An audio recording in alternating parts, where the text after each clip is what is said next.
यह अंतःस्रावी ग्रंथियों पर महत्वपूर्ण प्रश्नों का पार्ट 3 है।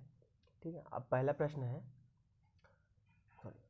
किस हार्मोन के स्रावित होने से हृदय गति बढ़ जाती है तथा उत्तेजना का अनुभव होता है? ऑप्शन ए है कॉर्टिसोन, ऑप्शन बी है इंसुलिन, ऑप्शन सी है एड्रेनलिन और ऑप्शन डी है टेस्टोस्टेरोन। ठीक है, तो जो एड्रेनलिन रहता है, ठीक है, ये जो हार्मोन शरीर में जब हमें घबराहट होती है तब रिलीज होता है। ठीक है, भय, चिंता इत्यादि के लिए ये जो एड्रेनलिन रहता है ये उत्तरदायी होता है। ठीक है, तो इसका जो सही आंसर हो जाएगा ऑप्शन सी हो जाएगा। अब इसका एक्सप्लेनेशन देख सकते हैं कि जो एड्रेनलिन रहता है वो मेडुला नामक ग्रंथि से स्रावित होता है। इन हार्मोन का मुख्य कार्य रक्तचाप वृद्धि, रुधिर शर्करा वृद्धि, हृदय स्पंदन वृद्धि का नियंत्रण अनुकंपी यंत्र की भांति आदि है। अगला प्रश्न है, फेरोमोन्स पाए जाते हैं? ऑप्शन ए इंसेक्ट मतलब कीटों में, ऑप्शन सी है पक्षियों में, ऑप्शन बी है स्नैक्स सांपों में और ऑप्शन डी है बैट्स। ठीक है, बैट्स मतलब चमगादड़ों में। ठीक है, तो इसका सही आंसर हो जाएगा जो फेरोमेंस जो रहता है वो कीटों द्वारा उत्सर्जित ऐसे जो एक गंध युक्त पदार्थ होता है जो कि वाष्पशील होता है। ठीक है, जिससे ना उस जाति के जो अन्य सदस्य हैं उसकी क्रियाओं के आचरण में परिवर्तन हो जाता है। ठीक है, तो ये जो इसका सही आंसर हो जाएगा ऑप्शन ए कि ये जो है इंसेक्ट मतलब कीटों में पाया जाता है। ठीक है, देखिए इसका आप एक्सप्लेनेशन देख सकते हैं कि अन्य सदस्यों की क्रियाओं या आचरण में परिवर्तन हो जाता है। कुछ कीट की मैथुन हेतु संगम साथियों को आकर्षित करने के लिए फेरोमेन से मुक्त करते कीट अपने साथियों को संकट या भोजन स्नोथ की सूचना देने हेतु जिरेलियन नामक फिरोमेन्स मुक्त करते हैं। स्तनियों में स्त्रियों की योनि स्राव में फिरोमेन्स का कार्य करने वाला हाइड्रोकार्बन होते हैं।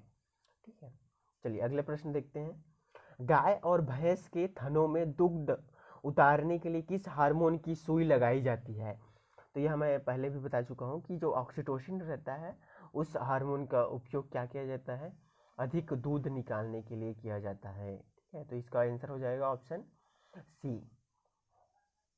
इसका एक्सप्लेनेशन देख सकते हैं कि ऑक्सीटोसिन एक प्रकार का पिट्यूटरी हार्मोन है जो गर्भाशय में संकुचन पैदा कर दूध उतारने में सहायक है। इसका उपयोग गाय एवं भैंस के थनों से दूध निकालने में करते हैं। इंसुलिन एक प्रकार का हार्मोन है जो मनुष्य के अग्नाशय ग्रंथि के लैंगरहैंस की द्वीपिका से निकलती है। इसकी कमी से मधुमेह रोग हो जाता है।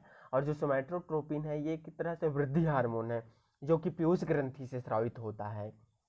अगला प्रश्न है, इसका आंसर चलिए ये प्रश्न तो हो गया।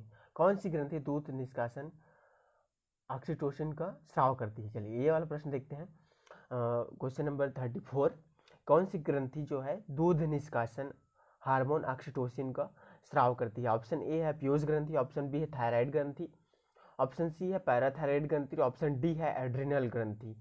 ठीक है, तो इसका सही आंसर हो जाएगा ए। जो पिट्यूटरी ग्लैंड होता है ये क्या करता है? इसके स्राव को उत्तेजित करता है। ठीक है, अगला प्रश्न है, निम्नलिखित हार्मोन में से किसमें आयोडीन होता है? ठीक है, ऑप्शन ए है थायरॉक्सिन, ऑप्शन बी है टेस्टोस्टेरोन है। सॉरी, ये जो टेस्टोस्टेरोन है ये। ठीक है, टेस्टोस्टेरोन, इसको इस तरह से टेस्टोस्टेरोन ये हो जाएगा testosterone. Option B. Option C है इंसुलिन, ऑप्शन डी है एड्रेनलिन। ठीक है, तो इसका जो सही आंसर हो जाएगा, जो थायरॉक्सिन रहता है उसमें आयोडीन की मात्रा रहती है। ठीक है, तो इसका एक्सप्लेनेशन देख सकते हैं। इसका सही आंसर हो जाता है ऑप्शन ए। ठीक है, थायरॉक्सिन। इसका एक्सप्लेनेशन देख सकते हैं। थायरॉक्सिन एक हार्मोन है जिसका स्राव थायराइड ग्रंथि से होता है। थायरॉक्सिन मुख्यतः अमीनो अम्ल है जिसमें 65% भाग आयोडीन होता है। ये 65% भाग है ना, ये वाला तो देख लीजिएगा। 65% भाग आयोडीन होता है। यह मनुष्य की सभी उपापचयी क्रियाओं का नियंत्रण करता है, इसलिए इसको अंतःस्रावी तंत्र का पेस मेकर कहा जाता है। एड्रेनलिन हार्मोन मेड्यूला से स्रावित हार्मोन का अधिकांश भाग होता है। यह हार्मोन क्रोध, डर, तनाव, अपमान, व्याघ्रता की स्थिति में अत्यधिक स्रावित होता है। यह हृदय स्पंदन की दर को बढ़ाता है। यह आंख की पुतलियों को फैलाता है। इंसुलिन लैंगरहैंस की द्वीपिका से स्रावित होती है, जो रक्त में शर्करा की मात्रा को नियंत्रित करता है, जिसकी खोज 1921 में बैंटिंग एवं वेस्ट ने की थी। ठीक है, चलिए अगला प्रश्न देखते हैं। आयोडीन युक्त है। ठीक है, तो अभी हमने देखा कि जो आयोडीन युक्त तो कौन सा है, थायरॉक्सिन है। अगला प्रश्न, कौन से परिवर्तन में एंजाइम ट्रिप्सिन उत्प्रेरक का कार्य करती है? ऑप्शन ए प्रोटीन को पेप्टोन बनाने में, ऑप्शन बी प्रोटीन को पेप्टाइड बनाने में, ऑप्शन सी प्रोटीन को अमीनो अम्ल बनाने में, या ऑप्शन डी स्टार्च को ग्लूकोज बनाने में। ठीक है, तो जो ये ट्रिप्सिन रहता है, ठीक है, ये क्या करता है कि अब इसका जो सही आंसर हो जाएगा ऑप्शन सी हो जाएगा। ठीक है, कि जो प्रोटीन को अमीनो अम्ल में बदलने के लिए जो ये रहता है पेप्सिन नामक, चलिए इसका एक्सप्लेनेशन देखते हैं। पेप्सिन नामक एंजाइम प्रोटीन को पेप्टाइड तथा अमीनो अम्ल में बदल देता है। ट्रिप्सिन प्रोटीन को पेप्टोन में रूपांतरित करता है। ठीक है, तो इस तरह से इसका जो सही आंसर पेप्सिन नामक एंजाइम प्रोटीन को पेप्टाइड तथा अमीनो अम्ल में बदल देता है, और जो ट्रिप्सिन रहता है ये क्या करता है, प्रोटीन को पेंटोन में बदल देता है। ठीक है, तो इसका ऑप्शन जो सही आंसर हो जाएगा ये ए हो जाएगा। यहाँ पर थोड़ा मैं गलत ले लिया था इसका आंसर। ठीक है, इसका आंसर हो जाएगा ए। चलिए अगला प्रश्न देखते हैं। 38, इंसुलिन में निम्नलिखित में से कौन सा धातु मौजूद है? यहाँ पर और आगे है कि इंसुलिन में निम्नलिखित में से कौन सा धातु मौजूद है? Option A tin, option B तांबा, ऑप्शन सी जस्ता, ऑप्शन डी एल्यूमिनियम। ठीक है, तो इसका जो सही आंसर हो जाएगा सी, कि जो इंसुलिन रहता है उसमें जस्ता पाया जाता है। ठीक है, तो इसका सही आंसर हो जाता है सी। इसका एक्सप्लेनेशन देख सकते हैं कि अग्नाशय मानव शरीर की दूसरी सबसे बड़ी ग्रंथि है। इस ग्रंथि में एक भाग लैंगरहैंस की द्वीपिका कहलाती है। लैंगरहैंस की द्वीपिका के कोशिका से इंसुलिन, अल्फा कोशिका से ग्लूकागॉन एवं कोशिका से बीटा कोशिका से इंसुलिन। ठीक है, और अल्फा कोशिका से ग्लूकागॉन एवं गामा कोशिका से सोमैटोस्टेटिन नामक हार्मोन निकलता है। इंसुलिन रक्त में शर्करा की मात्रा को निर्धारित करने में काम करता है। इंसुलिन के अल्पस्राव से मधुमेह नामक रोग हो जाता है। ठीक है, चलिए अगला प्रश्न देखते हैं हम लोग। दूध को पचाने के लिए आवश्यक एंजाइम रेनिन और लैक्टेज मानव शरीर में कितने वर्ष की आयु में लुप्त हो जाता है? ठीक है, तो ये जो ऑप्शन ए है 2 वर्ष, ऑप्शन बी है 3 वर्ष, ऑप्शन सी है 5 वर्ष, ऑप्शन डी है 8 वर्ष।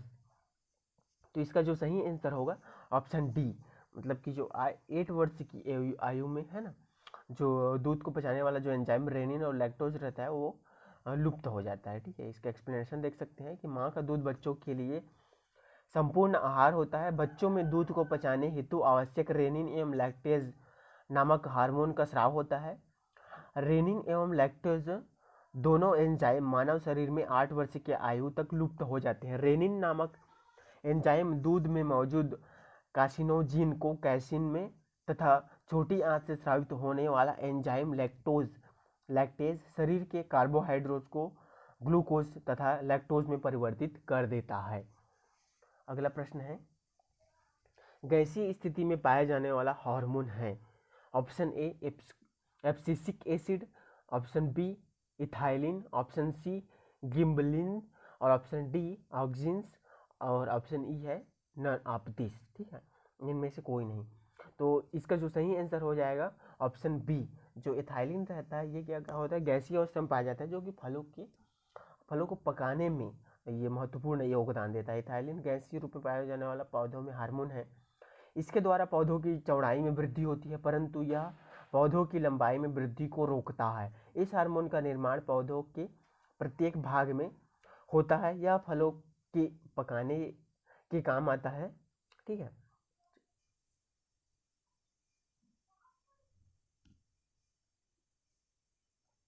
Thank you very much.